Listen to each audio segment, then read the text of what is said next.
पूजनीय संत समाज, सम्माननीय भक्त सज्जनों, भक्तिमयी माताओं, बहनों एवं प्यारे बच्चों, सदगुरु कबीर साहब एक मानवतावादी संत थे। उन्होंने मनुष्यों की वकालत की है। जिस प्रकार से मनुष्य अपने दुखों को मिटा करके पूर्ण स्वतंत्रता और शांति का जीवन जी सके, वह चीज उन्होंने बताया है। उन्होंने किसी देवी देवता की दोहाई नहीं दिया, बल्कि मनुष्य को यह बताया है कि तुम्हारे सुख के साधन और सारी सामग्री तुम्हारे पास है, उसको पहचानो, उसका उपयोग करो, सुखी बनो। हमारा वह उद्देश्य नहीं है जो बाहर से प्राप्त हो। कोई भी चीज बाहर से मिलेगी वो हमारी नित्य की वस्तु नहीं हो सकती है, छूट जाएगी। कोई भी चीज मिलेगी, धन मिलता है छूट जाता है, घर मिलता है छूट जाता है, रुपए पैसे मिलते हैं छूट जाते हैं, बाल बच्चे मिलते हैं वो भी छूट जाते हैं, बचपना मिलता है छूट जाता, जवानी मिलती, बुढ़ापा मिलता, सब कुछ तो छूट जाता है। क्या रह जाता है? पद अधिकार मिलता है, वह भी छूट जाता है। लेकिन सदगुरु कहते हैं कि ये छूट जाने वाली चीजें तुम्हारी वस्तु कहाँ है? नित्य के ये साथी नहीं है। और हम ज्यादातर इन्हीं छूटने वाली चीजों में ही अपने मन को डुबाए रखते हैं, और इसमें डुबाने का फल यह होता है कि ये छूटेंगी, और छूटेंगी तो फिर हम दुखी हो जाएंगे। और दुख इसीलिए है, हम इन समस्त क्षणभंगुर परिवर्तनशील छूटने वाली चीजों में ही अपना तादात्म्य जोड़े रहते हैं। कहीं धन के लिए, कहीं पद के लिए, कहीं बाल बच्चों के लिए, कहीं जवानी सुंदरता के लिए, और ये सब धोखे से भरी हुई हैं। इनमें कौन सी चीज सदा रहने वाली है? और जब ये बदलेंगी, जब ये बिगड़ेंगी, जब ये विमुख होंगी, छूटेंगी, तो हमारा मन फिर दुखी होगा, अशांत होगा, छटपटाएगा। हाय, वो प्रिय चीज कैसे छूट गई, फिर से मिले। इसलिए प्रिय को पहचानो जो सच्चा प्रिय है। ये सब प्रिय नहीं है जो छूट रहे हैं। सबसे ज्यादा प्रिय है आपका अपना निज स्वरूप, अपना खुद का स्वत्व। इसलिए अपने आप को पहचानना चाहिए। और जो अपने को जान लिया, अपने का मतलब शरीर को नहीं, जवानी को नहीं, और ये सुंदरता अथवा शरीर का जो गठन रूप रंग, ये हमारा अपना स्वत्व नहीं है। मेरा अपना स्वत्व है मेरे अंदर। हमारा दो चेहरा होता है, एक बाहरी, एक भीतरी। बाहरी चेहरा को तो लोग जान लेते हैं, और हम भी बाहरी चेहरे से ही ज्यादा जुड़े रहते हैं। दर्पण के सामने गए तो, और कहीं भी किसी के सामने गए तो बाहरी चेहरे को ही सजाते हैं, संवारते हैं, और इसी को दिखा करके दूसरे को खुश करना चाहते हैं। और बाहरी चेहरा बदल जाता है, कभी दुबला तो कभी मोटा, कभी सुरूप तो कभी कुरूप, तो कभी जवान तो कभी सुंदर। और ये इससे मिली हुई खुशियां भी क्षण क्षण बदलती रहती हैं। एक भीतरी चेहरा होता है, अभीतरी चेहरा होता है आपके मानस पटल का, मन स्थितियों का। आप अगर दया, क्षमा, प्रेम, विनम्रता, सहिष्णुता, सहानुभूति और हमदर्दी की भावना रख करके दूसरों से मिलेंगे, तब आपका असली चेहरा, जो भीतर का चेहरा अगले के सामने प्रकट होगा, तब फिर वह भी आपसे जो प्रभावित होगा, और आप खुद को जो खुशियां मिलेंगी वो बड़ी अद्भुत रहेंगी, और वो सब समय आपको आनंद देंगी। इसलिए अपने आंतरिक चेहरे को सबको सजाना चाहिए। तथागत बुद्ध ने कहा है कि मनुष्य का आंतरिक जो व्यक्तित्व है सद्गुणों का, एक गुण होता है, एक सद्गुण। लोग गुणों पर ज्यादा ध्यान रखते हैं, सद्गुणों पर नहीं। लेकिन सद्गुण ही हमारे जीवन में महानता की तरफ हमें ले चलते हैं। गुण और सद्गुण में अंतर है। गुण वह है कि जिस हुनर से, जिस कला से, जिस बुद्धि से हम मशीन चला सकें, गाड़ी चला सकें, कंप्यूटर चला सकें, स्कूल में, ऑफिस में, खेती में काम कर सकें, मतलब जीवन गुजर की चीजों को हम बड़ी कुशलता पूर्वक कर सकें, पैसे कमा लें, ये सब गुण के अंतर्गत आते हैं। लेकिन एक दूसरी चीज है सद्गुण। इन गुणों से आप पैसे कमा सकते हैं, लेकिन गुणों से आप अपने जीवन को सुखी नहीं बना सकते।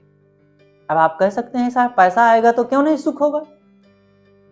पैसा से सुख नहीं होता है, सुविधाएं मिलती हैं। अब सोचो, क्या पैसा ज्यादा आ जाएगा तो आपका मोह मिट जाएगा, कि लोभ, कि क्रोध, कि ईर्ष्या, द्वेष, की वासना, कौन सी चीज मिट जाएगी पैसा से? लेकिन जब आप सद्गुणी होंगे तो सद्गुणों से सुखी बनेंगे। सद्गुणों से आपका आंतरिक जगत पवित्र होगा, मन स्थितियां, मन की भावनाएं पवित्र होंगी। सद्गुण है संयम, त्याग, विनम्रता, धैर्य, निर्मोहता, अनासक्ति, निष्कामता, दया, क्षमा, ये सब सद्गुण हैं। और इन सद्गुणों के धनी सबको बनना चाहिए। ये सच्चे धन हैं। हमारी परंपरा में, सदगुरु कबीर साहब की परंपरा में एक संत हुए हैं, सदगुरु विशाल साहब। उन्होंने कहा है, शुभ गुण साथी जीव के जहां चोर मग मांझ, आयु भर रक्षा करें जब तक अंत न सांझ। सदगुरु कहते हैं कि ये जो शुभ गुण है, सद्गुण, ये जीव के साथी हैं। जीव, आप सब लोग जीव हैं, मानव जीवन है ये। लेकिन सब के अंदर जो अनुभूति हो रही है, जो सोच रहा है, वो कौन सोच रहा है? जीव ही तो शरीर के आधार से सोचता है। और जीव न रहे शरीर में तो कौन सोचेगा? कान सोचेगा, कि दिल सोचेगा, कि मुंह सोचेगा? यंत्र सब है, लेकिन यंत्र को चलाने वाला नहीं है तो यंत्र क्या करेगा? बढ़िया से सरंगी हो, वायलिन हो, तबला हो, ढोलक हो, मजीरा हो, लेकिन बजाने वाला ना हो तो कौन बजाएगा? ऐसे ही ये शरीर है। शरीर में देखो एक से एक सब अंग हैं, हाथ, पैर, मुख, आंख, नाक, कान, ये सब अंग हैं। अब ये सुंदर, मजबूत, हष्ट-पुष्ट सारे अंग हों, लेकिन जीव ना हो तो कौन बजाएगा? तो ये सब साधन है। सदगुरु कबीर ने कहा है, यंत्र बजावत हूं सुना, टूट गया सब तार, और यंत्र बिचारा क्या करे जब गया बजावन हार। मैंने देखा कि लोग यंत्र बजा रहे थे। यंत्र माने बाजा, वाद्य यंत्र। तो लोग देखो, सब लोग जो इतने बैठे हैं सब यंत्र बजाते हैं ना, तो कभी बोलते हैं, तो कभी हंसते हैं, तो कभी रोते हैं, तो कभी खिलखिला के हंसते हैं, तो कभी और कुछ प्रतिक्रिया करते हैं। तो ये सब बाजा का बजना है। लेकिन एक दिन आता है, टूट गया सब तार, सब तार इसके टूट जाते हैं। अब क्या करें? अब यंत्र बेचारा क्या करे जब इसका बजाने वाला ही चला गया। तो इस प्रकार उस भीतरी यंत्री को पहचानना चाहिए। एक बार एक महात्मा जी चले जा रहे थे, रास्ते में देखे कि एक जगह नहर की खुदाई हो रही थी। बड़ी बड़ी मशीनें, जेसीबी लगी हुई थी और खुदाई हो रही थी। आजकल सबका दिमाग यही है ना, लोग ज्यादातर यही मानते हैं कि आत्मा नाम की कोई चीज नहीं है, जैसे गाड़ी में पानी, तेल और एसिड वगैरह डाल देने से एनर्जी पैदा होती है और सब सिस्टम चालू हो जाता है, गाड़ी में गति हो जाती है। ऐसे ही ये शरीर है, आत्मा उत्मा कुछ नहीं है। इसमें भोजन दो, पानी दो और श्वास चले और बस इसी से आवाज निकलती है, इसी से जीवन चलता है। एक दिन धीरे धीरे धीरे ये जीवन खत्म हो जाता है, कुछ नहीं बचता है। इसके लिए अनेक सिद्धांत, जैसे सूत का बंडल। बौद्धों में कई विचार चले हैं, अजातवाद, अलातवाद, शून्यवाद। तो अजातवाद कहते हैं कि जो पैदा नहीं हुआ, कुछ पैदा ही नहीं हुआ। जैसे सूत का बंडल होता है, तो सूत का एक बंडल हो, एक सिरा पकड़ो, खोलते जाओ खोलते जाओ खोलते जाओ, अंतिम में कुछ नहीं। जैसे प्याज का छिलका, एक एक परत छीलते जाओ, अंतिम में कुछ नहीं। ऐसी जिंदगी है, एक एक देखो, हाथ, पैर, आंख, नाक, कान और किडनी, लीवर, कहाँ जीव है? कुछ तो नहीं दिखता है। तो इस प्रकार से ये एक सिद्धांत ये है। दूसरा है अलातवाद। अलातवाद का मतलब होता है जैसे आग का लुआठा, एक लकड़ी में आग जल रही हो, लाल लाल दिख रहा हो, और उसको पकड़ के घुमाइएगा, बच्चे घुमाए होंगे कभी, तो लाल लाल गोला बनेगा। दिखता है गोला, लेकिन वो गोला रहता है क्या? लाल लाल दिखता है। ऐसे कहते हैं ये शरीर में आत्मा लगती है, लेकिन है नहीं आत्मा। और दूसरा कहते हैं शून्य, कुछ नहीं होता है, शरीर है, चलता है, खत्म हो जाएगा, शून्य हो जाएगा। लेकिन ऐसी बात नहीं है। ये बड़ा लंबा विषय है, इस विषय को हम ज्यादा नहीं बढ़ाएंगे। लेकिन आप खुद सोच रहे हैं, कैसे नहीं है? आपको ही कोई कहे कि रमेश, गणेश, तो आप कहेंगे हाँ, यही तो कहेंगे कि नहीं मैं नहीं हूं। कोई कहेगा क्या कि मैं नहीं हूं? मैं नहीं हूं अगर आप कह भी दें तब भी हैं, तभी तो कह रहे हैं कि मैं नहीं हूं। तो हरदम अपनी अनुभूति हो रही है कि मैं हूं, और फिर भी कहते हैं कि आत्मा नहीं है। जो कहता है मैं हूं या नहीं हूं, वही आत्मा है। मैंने एक आत्मज्ञानी संत की चर्चा शुरू किया था, बीच में दूसरी बातें आ गई थी, तो मूल प्रसंग पर आए। तो वे महात्मा जी सड़क के रास्ते से चले आ रहे थे। बगल में वहीं पर बड़ी बड़ी मशीनों से नहर की खुदाई हो रही थी, इंजीनियर लगे हुए थे। महात्मा जी को देख करके एक इंजीनियर को उनसे बात करने का मन हुआ, और उन्होंने जरा व्यंग्यात्मक ढंग से महात्मा जी से कहा कि महात्मा जी देखिए, हमारा विज्ञान कितना काम कर रहा है, और आपका ये आत्मा परमात्मा तो जहाँ का तहाँ है, कुछ भी नहीं कर रहा है। इंजीनियर की बात सुन करके महात्मा जी भी ठिठक गए, और उन्होंने फिर जो जवाब दिया तो इंजीनियर भी थर्रा गया। महात्मा जी ने कहा कि इंजीनियर महोदय जी, अगर मेरा विज्ञान ही ना हो तो तुम्हारा ये विज्ञान जहाँ का तहाँ धरा रह जाएगा, मशीनें जहाँ की तहाँ खड़ी रह जाएंगी। विज्ञानी, ये आत्मा ही विज्ञानी है। महात्मा जी के जवाब को सुन करके इंजीनियर महोदय जी भी चुप हो गए, क्योंकि महात्मा जी साधक थे, वो आत्मज्ञानी थे, और ये आत्मा ही विज्ञानी है। और इसी ने ही तमाम मशीनें, कल कारखाने और मकान, गाड़ियाँ, टीवी, रेलगाड़ियाँ आदि आदि चीज़ों का जो निर्माण किया है, इस आत्मा के अलावा किसी दूसरे ने आकर के यहाँ कुछ भी नहीं किया है। इसलिए विज्ञान नहीं, विज्ञानी श्रेष्ठ होता है, और वो विज्ञानी है आत्मा। एक बार एक व्यापारी, घोड़ों का व्यापारी था, घोड़ा बेचने के लिए एक राज दरबार में पहुंचा। तो राजा साहब से कहा कि राजन, आप हमारा घोड़ा खरीद लीजिए। तो राजा साहब ने कहा कि ठीक है, घोड़ा दे दो, हमें घोड़ा की जरूरत है। बताओ कितने का घोड़ा है, कहाँ है तुम्हारा घोड़ा? कहा डेरे पर है हुजूर, डेरे पर घोड़ा है।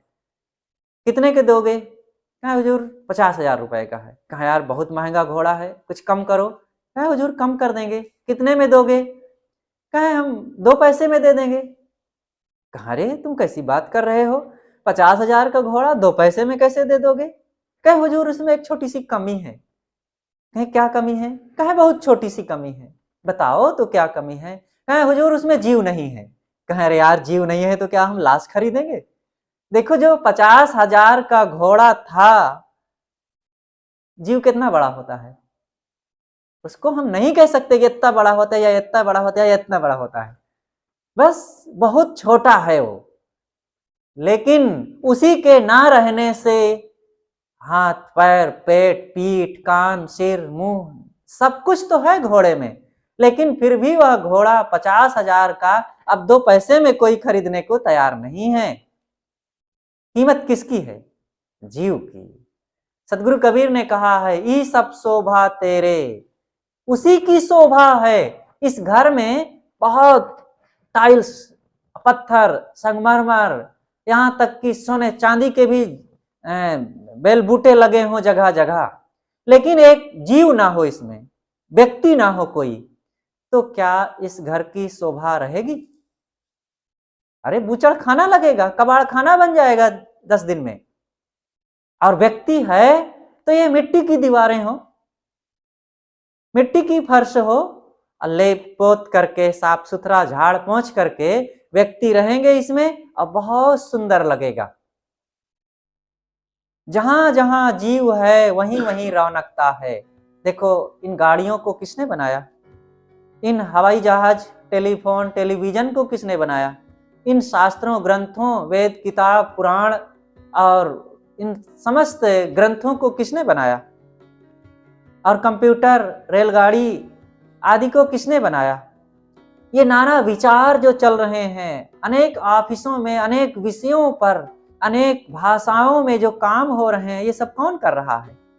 वही जीव तो कर रहा है। चारों तरफ जीव की हलचल मची हुई है और फिर भी उसी जीव को सब गाली दे रहे हैं, वही नहीं है। इसलिए भाई उस जीव को पहचानो। तो सदगुरु कबीर कहते हैं कि उसको पहचानने के लिए अपने स्वभाव को, कर्मों को, विचारों को, आचरणों को, रहन सहन को ठीक करो, तब धीरे से वो समझ में आएगा। साहब कहते हैं आपा तजय हरि भजय, नक्सिक तजय विकार, सब जीवन से निर्भय रहे, साधु मता है सार। देखो 2 पंक्तियों की यह साखी है, इसके 5 शब्द हैं, 5 विषय, और अपने आप में पांचों बातें बड़ी महत्वपूर्ण हैं। पहली बात है आपा तजय। आपा का कई अर्थ होता है, लेकिन यहाँ का अर्थ है अहंकार। अहंकार का त्याग करें। और दूसरी बात है हरि भजे, हरि का भजन करो। और तीसरी बात है नख से शिखा तक, एड़ी से चोटी तक के सारे दोष दुर्गुणों का त्याग करो। चौथी बात है सब जीवन से निर्भय रहे, सभी जीवों से प्यार करो, बैरी ना बनाओ किसी को। और 5वीं बात है साधुमत, जिससे आपका जीवन पूर्ण निश्चिंत स्वतंत्र और आनंद की अनुभूति करे, वो साधुमत को भी अपनाओ, वही सार है। तो इस पर थोड़ा थोड़ा हम विचार करते हैं अलग अलग। पहली बात है आपा तजय, आपा का त्याग करो। आपा माने मैंने बताया अहंकार। हर आदमी के दुख का कारण है अहंकार। अहंकार का त्याग करें। मनुष्य के जीवन में अहंकार बहुत बड़ा बैरियर है। जैसे जहां बैरियर लग जाता है तो आगे बढ़ने में फिर वो रुकावट कर देता है। किसी भी दिशा में व्यक्ति आगे बढ़ना चाहे तो सबसे पहले विनम्र बने। विनम्र व्यक्ति सबका प्यारा हो जाता है, अपने घर में प्यारा होता है, बाहर जहां भी रहेगा, ऑफिस में काम करेगा, मित्रों में रहेगा, कहीं दूर चला जाएगा, वहां भी परायों में भी वो अपना एक स्थान बना लेगा। और अपने स्वभाव से, अपनी वाणी से, अपने कर्तव्यों से सबके दिल को जीत लेता है। कैसे जीत लिया? विनम्रता से, मीठी वाणी से, अपनी कार्यकुशलता से, सेवा भावना से। सबको कर्मठ होना चाहिए, विनम्र होना चाहिए। जहां रहो सबको, कहीं रिश्तेदारी में जाओ तो भी ये ना देखते रहो कि लोग आवे, अब झाड़ू लगावें, हमारे लिए चद्दर बिछावें, हमारा जूता खोलें, तब हम फिर बैठें। अरे स्वयं सब लग जाओ, जरूरत पड़े झाड़ू भी लगा लो, चद्दर भी बिछा लो, अपने कपड़े भी धो लो।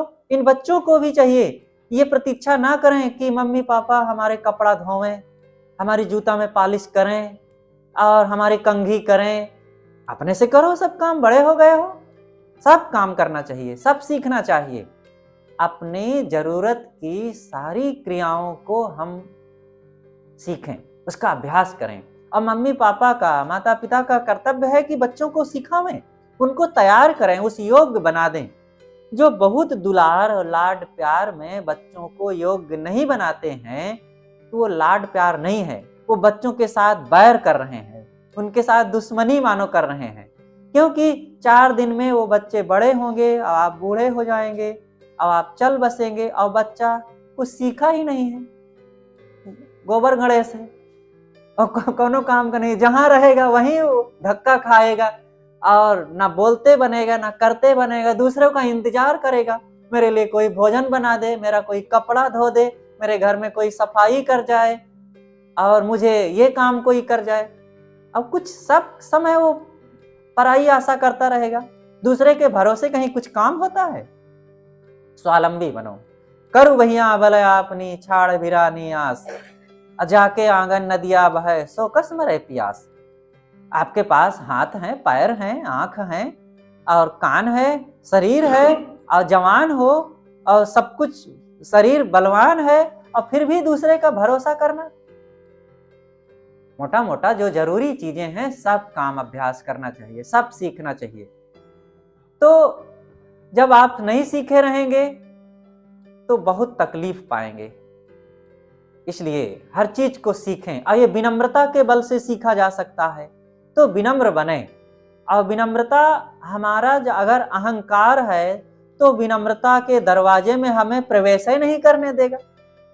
बैरियर, मैंने कहा बैरियर, वो बैरियर बन जाता है। एक बार एक कहानी है, सियारों में आपस में मीटिंग हुई कि भाई हम लोग देखो बोलते हैं रात में, सियार की आवाज सुने हैं ना, सियार बोलते हैं रात में। तो उन्होंने कहा कि भाई हम लोग सब बोलते हैं, कुछ पता नहीं चलता है कि कौन इसमें बड़ा है, तो कुछ एक पहचान होनी चाहिए कि इसमें कोई एक महंत हो जाए, राजा हो जाए, राजा। तो राजा कहा ठीक है भाई, एक को राजा चुन लिया गया। लेकिन फिर दूसरों ने कहा कि जैसे हम वैसे ये, अब कोई आएगा खदेड़ने के लिए, कुत्ता लेकर के, डंडा लेकर के, तो कैसे पहचान होगी?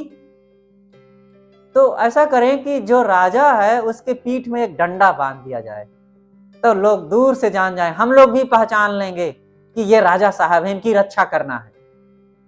तो एक दिन की बात, उनके बांध दिया गया और कुछ ही दिनों में कुछ शिकारी आए और कुत्ते लेकर के, जानवर और भी कुछ शिकारी जानवर लेकर के, लाठी डंडा लिए और सियारों की तरफ दौड़े और भागे सियार सब, और राजा साहब भी भागे। और जो वैसे रहे वो तो बिल में घुस गए और राजा साहब घुसे तो डंडा होने के कारण घुस ना सके और कुत्ते आकर उनको नोच डाले। तो ऐसे ही अहंकार जो है हमारे शरीर में भी डंडे की तरह बंधा रहता है। जहां भी जाते हैं वो बस अहंकार आड़े आ जाता है, हमारे हर काम में वो बिगाड़ ला ही देता है। इसलिए सदैव सरल विनम्र रहें, और विनम्रता ही हमारी असली पहचान है, असली शोभा है। और कुछ लोग होते हैं जो अहंकार, बस जहां रहेंगे वो बस अपनी हैकड़ी दिखाते रहेंगे, लोगों के साथ कुछ का कुछ बोलते रहेंगे, और ऐसा बोलने के कारण वो दूसरों को दुखी बनाएंगे और स्वयं दुखी होते हैं। अहंकारी व्यक्ति कभी किसी की सुनना नहीं चाहता है, अपने बोलता रहेगा, अपने दिखाता रहेगा, उल्टा पलटा जो जानता है। इसलिए दूसरों की सुने और अपनी सलाह दे दें। अब बिना जरूरत की सलाह ना देते फिरें। ये संसार में सबसे सस्ता कोई चीज है तो यही है सलाह। सलाह देते फिरेंगे, कोई भी आप देख लीजिए, कोई भी तबीयत खराब हो, किसी के पास जाओ, ये दर्द, हाँ तो ये दवाई खा लेना, इससे ठीक हो जाएगा, ऐसे रहना ये ठीक हो जाएगा, और ऐसे बैठो ठीक हो जाएगा। बस सलाह बहुत सस्ती है, लेकिन मानने को कहो तो बहुत महंगी, कोई मानता वानता नहीं है, और फिर भी सब देने को तैयार हैं। तो ये बहुत सलाह देने की चक्कर में नहीं पड़ना चाहिए, बल्कि अच्छी बात, अच्छी राय हमें जहां लगे, बड़ों की, अनुभवी लोगों की, गुरुजनों की मान लेना चाहिए। और जब आप स्वयं सरल विनम्र रहेंगे तभी तो समझ पाएंगे, तभी तो मान पाएंगे, तभी तो उसका जीवन में आचरण हो पाएगा। इसलिए सदैव शांत सरल बन करके जीवन को हमें जीना चाहिए। एक जगह की बात अहंकार की ही है कि एक मूर्तिकार था। मूर्तिकार मूर्ति बनाते बनाते उसकी करीब 85 साल की उम्र हो गई। बहुत योग्य कुशल मूर्तिकार था। उसने सोचा कि अब तो मैं बूढ़ा हो ही गया हूं, एक ना एक दिन मौत तो आएगी, और मौत आएगी तो फिर सब यहां से मेरे प्रिय चीजें, प्रिय लोग सब छूट जाएंगे। ऐसा कुछ उपाय करूं कि मैं मौत से बच जाऊं। तो उसने एक उपाय लगाया, अपने ही शक्ल में उसने 100 मूर्तियां बना लिया, और उसने सोच लिया कि अगर मौत आएगी तो मैं इन्हीं के बीच में खड़ा हो जाऊंगा, अब मुझे पहचान नहीं पाएंगी तो लौट जाएगी मौत।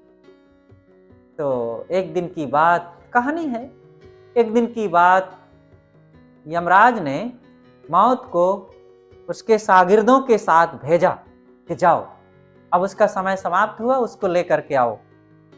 तो जैसे मौत आई, अब ये श्रीमान जी मूर्तिकार बस जा करके उन मूर्तियों के बीच में खड़ा हो गया।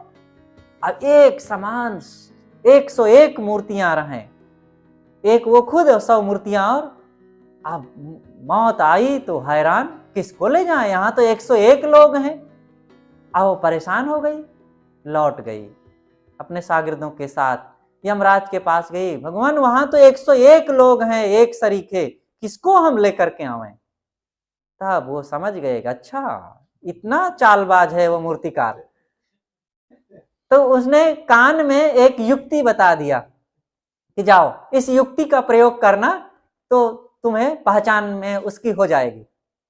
तो फिर मौत आई अपने साथियों के साथ, और फिर ये श्रीमान जी उसी मूर्तियों के बीच में खड़े हो गए। तो मौत अपने साथियों के साथ मूर्तियों के बीच में घूमने लगी। सब देख रहे हैं, वाह, बड़ी प्रशंसा किए, क्या गजब की मूर्तियां बनी हुई हैं, एकदम लगता है बोल देगी ये मूर्तियां। और बस ऐसा लगता है कि प्राण डालने के लिए भूल गया है कलाकार, और बहुत सुंदर मूर्ति, ऐसा तो आज तक हमने कभी देखा नहीं है। तो एक दूसरा कहता, हाँ बहुत अच्छी मूर्ति है, और सचमुच हमने भी नहीं देखा है ऐसा। तो तीसरा बोलता है, हाँ अच्छी तो है, लेकिन एक बहुत बड़ी इसमें खामी है। इतने में वो मूर्तिकार जैसे खामी सुना, कहता है कौन सी खामी है, वो सह नहीं पाया। तो मौत कहती, पकड़ो पकड़ो यही है। तो उसका अहंकार जो है उसे पकड़ा दिया, अब वो सह नहीं पाया। और यही युक्ति यमराज ने बताया था कि प्रशंसा करना और फिर अंतिम में कहना कि एक खामी है, और जैसे खामी कहोगे तो वो सह नहीं पाएगा। अब ये उछल करके पूछ लिया कौन सी खामी है, तब फिर मौत ने कहा पकड़ो यही है, यही खामी है, तूने अहंकार को नहीं छोड़ा। अहंकार व्यक्ति को पकड़वा देता है, और हम माने बैठे हैं कि हमारे ये है, हमारे वो है, और एक दिन मौत आती है, सारा हमारा अपना माना हुआ एक झटके में छूट जाता है। यहाँ किसी का कुछ रह जाता है, सबका बदल जाता है, सबका यहाँ छूट जाता है। देखो अभी भजन में गाया गया, जगत चला जाए यहाँ कोई ना रहैया। रावण आए, दुर्योधन आए, कंस आए, ये सब लोग आए और दूसरी तरफ कृष्ण जी आए, श्री राम जी आए, यशोदा मैया आई, बुद्ध महावीर कबीर आए, ये भी सब छोड़ छोड़ करके चले गए। सबको जाना है, कोई अच्छा करके जाता है और कोई बुरा करके, कोई अपनी सुकीर्ति छोड़ करके जाता है, कोई कुकीर्ति। अब हम विचार करें हम क्या छोड़ करके जाना चाहते हैं। ये अहंकार जो है बड़ा जबरदस्त है। साहब ने तो ये भी कहा है कि जाना होगा जरूर, तेरे बाप का घर नहीं है क्या करता मगरूर। बिना कस के हथौड़ा मारे ये जो मन में जो लोहे की चद्दर चढ़ी हुई है ना, अहंकार रूपी लोहा की चद्दर, वो फटती नहीं है। तो साहब संतों ने, गुरुजनों ने, ज्ञानियों ने इसीलिए हमारे मोह को मिटाने के लिए कठोर वचनों का भी प्रयोग किया है। और जो उनके उस कठोर वचन को सह लेता है फिर उसका काम बन जाता है। और जो मुलम्मा चढ़ाते रहो, सहलाते रहो, अब मेरा है, हम तुम्हारे हैं, तुम हमारे हो, और यही कहते रहो, और हमारे तुम्हारे कहते कहते हम घाव माऊ में एक दिन मौत आती है, बीचे से लेके चली जाती है। और हम तुम्हारे तुम्हारे हम कहने वाले कुछ जो बचते हैं वो रोते रह जाते हैं, और वो भी छटपटाते हुए चले जाते हैं, किसी का कुछ रह जाता है। इसलिए ये संसार के प्रकृति के नियमों को पहचाने और मजबूत मन वाले बने। इन बच्चे बच्चियों को भी मजबूत बनना पड़ेगा, किसी के लिए क्षमा की गुंजाइश नहीं है। लोग कहीं की किसी की मृत्यु हो गई तो अपने बच्चों को बचाते हैं, कहीं बच्चा देख के घबरा न जाए, बच्चा देख करके डर न जाए। अरे भाई उसको दिखाओ।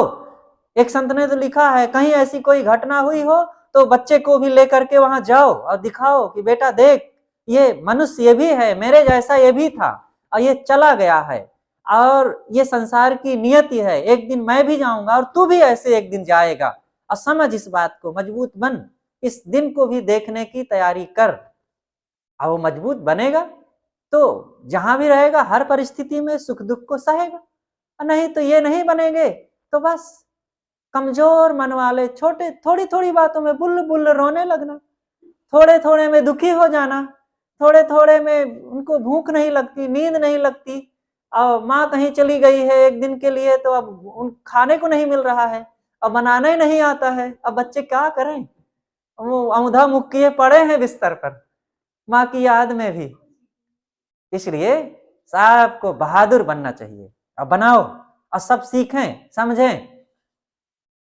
तो सदगुरु कहते हैं कि आपा तजे, आपा मतलब अहंकार का त्याग करे, और सबके मन में अहम है, मेरा, मेरी बुद्धि, मेरा धन, मेरा शरीर, मेरा घर, मेरे लोग। एक तो कह रहे थे कि मैं जिसको चाहूं पीस डालूंगा, बड़े गर्व को। कुछ लोग होते हैं थोड़ा सा धन बढ़ गया, विद्या बढ़ गई और बल बढ़ गया, पद बढ़ गया तो दूसरों को सताने में बड़ा आनंद आता है, और दूसरे गरीबों को, दीन दुखियों को, उनके धन जमीन को हड़पने में बड़ा आनंद आता है। ये बहुत गलत है, अनर्थ है, अपने जिंदगी को वो नरक बनाने की तैयारी कर रहे हैं। एक सच्ची घटना है, एक सज्जन थे, पिता पुत्र दो लोग थे। तो पिता कहें कि मैं लाठी मारूं तो कोई पेड़ रोक सकता है, कोई मनुष्य नहीं रोक पाएगा। तो उनका बेटा कहा कि मैं पैर पटकूं जमीन में तो पानी की पिचकारी निकलेगी। इतना घमंड था अपनी ताकत का। और पिता को लकवा हो गया उनके 45-50 साल की उम्र में, अब वो बेचारे घसीट के मर गए। अब बेटा अपने उसी घमंड में अपने 25-30 साल की उम्र में ही विरोधियों द्वारा वही लाठी से पीट डाला गया। कहाँ गई उनकी वो गर्मी? सब की गर्मी यहाँ झड़ जाती है एक दिन। इसलिए कभी ये धन रुपए पैसे का घमंड लेकर के नहीं घूमना चाहिए। एक विद्वान थे, बहुत पढ़े लिखे थे, इतना भाषा का ज्ञान था और इतना बर्बर थे कि उनको चैन नहीं लेने दे रही थी वो बुद्धि का घमंड। एक बार की बात, तो कहीं यात्रा कर रहे थे तो एक नदी पार करना था, नाव से जाना था पार, तो नाव में बैठे तो नाव चल पड़ी। अब वो केवट से कहते हैं कि केवट राज तुम कुछ संस्कृत जानते हो? कहे नहीं नहीं बाबू, मैं संस्कृत नहीं जानता हूँ। कहे अरे यार तुम संस्कृत नहीं जानते, तुम्हारा एक हिस्सा जीवन बर्बाद हो गया, तुम्हारा एक हिस्सा जीवन डूब गया। तो फिर आगे बढ़ी नाव, तो फिर दोबारा पूछ लिए तुम कुछ भौतिक शास्त्र जानते हो? कहे हुजूर मैं पढ़ा ही नहीं हूँ कुछ, तो सब भौतिक शास्त्र क्या जानूं। कहे तुम्हारा आधा जीवन डूब गया। तो फिर आगे बढ़ी नाव, और फिर उनके खलबला रही थी जो बुद्धि का घमंड दिमाग में, और फिर उन्होंने पूछ लिया कि तुम कुछ पाक शास्त्र के बारे में जानते हो? कहा हुजूर मैं यही चलाता हूँ, मेरे घर वाली पाक बनाती है वही खाता हूँ, और मैं पाक शास्त्र भी नहीं जानता हूँ। कहे तुम ये भी नहीं जानते हो? तुम्हारा 3 हिस्सा जीवन डूब गया। और तब तक नाव मझधार में पहुंच गई और मौसम कुछ ऐसा दिखने लगा कि लगता है तूफान आ जाएगा। और फिर नाविक ने विद्वान महोदय से पूछा कि हुजूर आप तैरना जानते हैं? तब वो घबरा गए। कहा मैं तो चारों वेदों को पढ़ा, चारों शास्त्रों को पढ़ा, पुराणों को पढ़ा, समस्त विद्याएं पढ़ा, लेकिन तैरना तो नहीं जाना। और इतने में चक्रवात आ गया, नाव चकराने लगी और केवट तो बांस बल्ली फेंक करके कूदा और पार हो गया। और तब तक नाव में पानी भरने लगा और नीचे जाने लगी। और केवट कहता है हम तो हुए तैर कर बाबू सरिता से उस पार, अजाने बिना तैरना बाबू सारी विद्या बेकार। बताओ किसका जीवन डूब गया, विद्वान महोदय की कि केवट के? जो इतनी भाषाओं का बोझा लादे थे तो डूबने हैं भाई। इसलिए सरल बनो। सुखी जीवन जीने के लिए बहुत विद्वता की जरूरत नहीं है, सरल मन वाले बनो। जहां रहो सबसे हंसो बोलो, प्यार से रहो और हल्के दिमाग से हल्का जीवन जियो। हल्का जीवन का मतलब छिछला जीवन नहीं होता है। गंभीर भी रहो, सरल रहो, लेकिन सबके साथ बात व्यवहार करो। ऐसा बनो कि आपके पास कोई बैठ सके, बात कर सके। और ऐसे गंभीर भी रहो कि कोई भी आपका हरदम कुछ मजाक उड़ा करके ना चला जाए। दोनों बातें होनी चाहिए। तो अहम का त्याग। दूसरी बात है नख आपा तजे हरि भजे। हरि का मतलब, हरि कहते हैं हरण करने वाले को। हरि के बहुत अर्थ होते हैं, शब्दकोश में 50 से ज्यादा अर्थ बताया गया है, लेकिन हरि का हम यहाँ थोड़ा सा अर्थ बताएं। हरि का मतलब होता है हरण करने वाला। और हरण वह हरण जो हमारे दोष दुर्गुणों को, विकारों को, हमारे अज्ञान को, हमारी आसक्ति का हरण कर ले और इसको हरण करके हमें सन्मार्ग दिखा दे, सच्चा रास्ता दिखा दे। तो वो कौन हो सकता है? भगवान, देवी देवता, ब्रह्मा विष्णु महेश, गणेश पार्वती शिव हनुमान जी? ये नहीं। जीते जागते प्रत्यक्ष संत सद्गुरु ही हमारे दोष दुर्गुणों को बता करके, अपने ज्ञान विचार की बातें बता करके हमारे अंदर के अंतःकरण को पवित्र करने में सहयोग करेंगे। वही मानो हरण कर लिए। इस प्रकार से हरि वही है। हरि हरिजन इसलिए कहा हरिजन, जो ऐसे ज्ञानियों, संतों, साधकों के पास बैठे उठे, उनका विचारों का अनुगमन करे, वही हरिजन है। तो हरि का भजन करे। हरि का भजन मतलब गुरु भक्ति करे, सच्चे बोधवान संत गुरुजनों के पास जाए, उनकी बातें सुने और उसके अनुसार अपने जीवन को पवित्र बनावे, अपने रहन सहन, विचार, सोच, चाल चलन सबको ठीक करे। सत्संग में केवल देवी देवता, भगवान भवानी की ही बात नहीं बताई जाती है, बल्कि व्यवहार की भी बहुत बातें बताई जाती है। देखो ये व्यवहार तो है कि पान बीड़ी सिगरेट शराब छोड़ो, ये व्यवहार ही तो है कि भाई भाई, पति पत्नी, पिता पुत्र, सास बहू, देवरान जेठान सब लोग आपस में प्रेम से रहें। ये व्यवहार ही तो है कि मिलजुल करके रहो, चीजों का लोभ मोह ना करो। ये व्यवहार ही तो है कि सादे रहो, बहुत तड़क भड़क ना दिखाओ, अपने खर्चे को सीमित रखो। ये सत्संग से बताया जाता है, मंदिर में कहीं बताया जाता है? और मस्जिद में कहीं ये सब बताया जाता है? वहां बस केवल भगवान की कथा कीर्तन कर लो, भगवान का नाम जप लो और अजान दे दो, नमाज पढ़ लो। इन बातों से जीवन नहीं महान बनेगा। हमारा जीवन महान बनता है सत्संग से और साधकों संतों की संगत से। इसलिए यह काम करना चाहिए। तो साहब कहते हैं नक हरि भजय।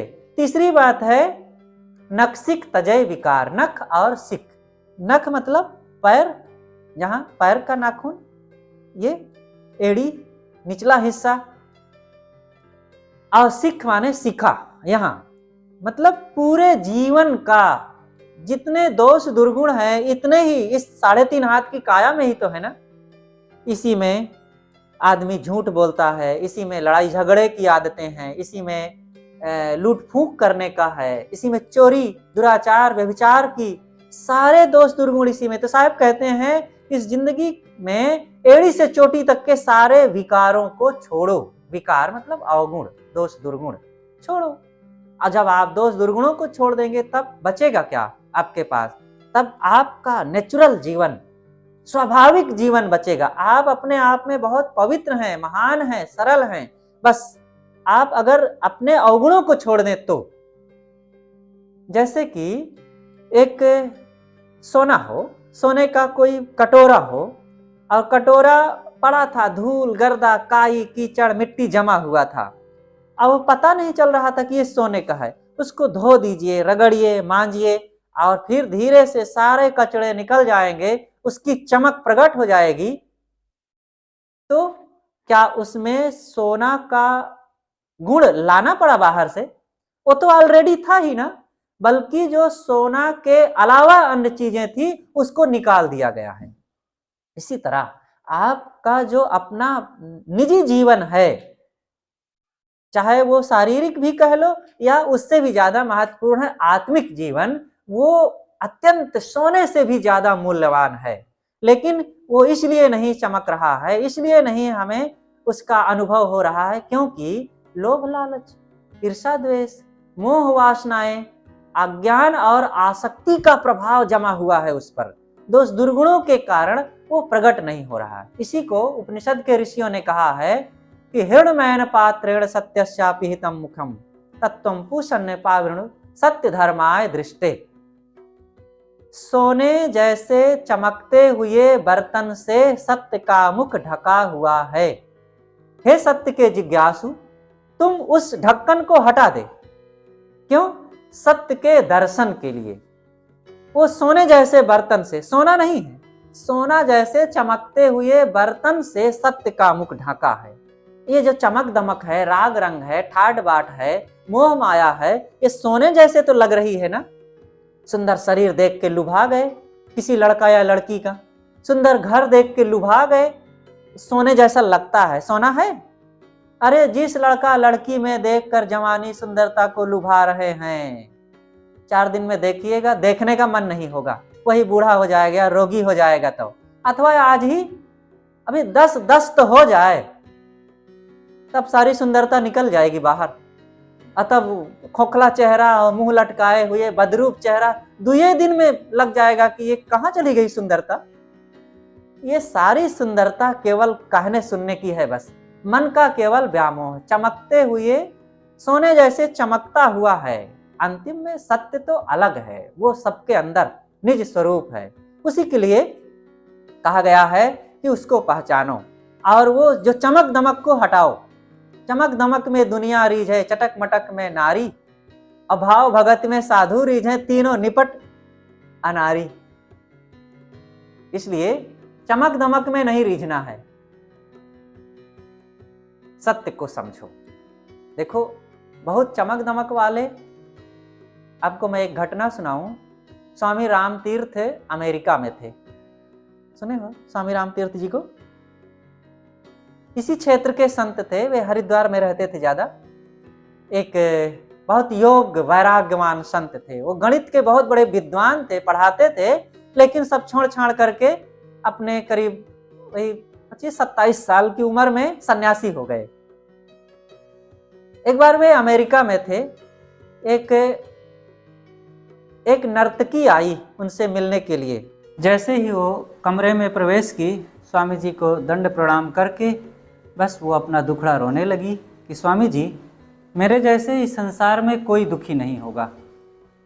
स्वामी जी ने कहा कि अरे तुम दुखी हो, तुम्हारे शरीर पर इतने सोने चांदी, इतने कीमती कपड़े, और तुम जब कमरे में प्रवेश की तो पूरा कमरा सुगंधि से भर गया, और फिर भी तुम दुखी हो।